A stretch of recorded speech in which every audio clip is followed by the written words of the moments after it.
Are you ready? What's up everyone? So for today ay i-unbox natin itong sandals na binili ko from Preview. Kasi kanina pumunta ka sa SM Sukat. Bibili ako ng sandals. Gagamitin ko para sa Christmas party. Wala kasi akong sandals talaga. Kasi more on sneakers, rubber shoes. Formal event siya. Modern Filipiniana yung theme na susuotin. So sabi ko bibili na lang ako ng sandals. So unbox natin itong binili ko from Preview sa SM. Ganda ng packaging. Oh my god, nasisira yung nails.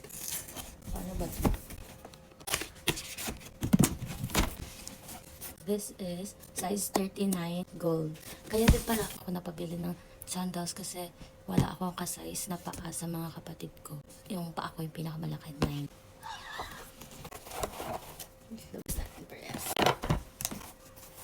Are you ready? I'm ready.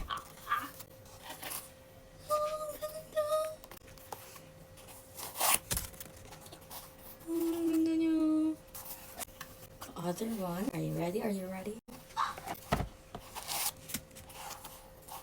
Alam niyo, yung una ko ito nakita, tapos sinuot ko. Manghihingi muna ako syempre ng size. Tapos yung sinuot ko, sabi ko, ito na, para sa akin na talaga to. Ang comfy niya sa paa dahil dito. Dahil dito sa style. And then, matibay siya. Ang ganda. So, I'm really happy I was able to buy this kind of stuff with my hard-earned money.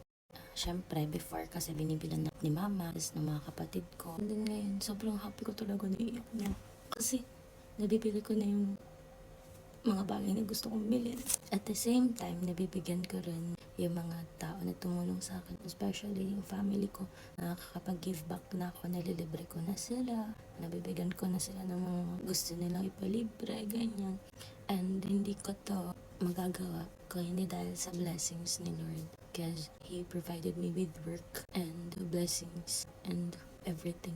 Kaya yan, thank you Lord. I'm so happy! So, eto, I'm so happy kasi yung pinambili ko dito, pinaghirapan ko din talaga. I worked for it, I earned it, ayun, i-enjoy ko na lang. This is my reward for myself.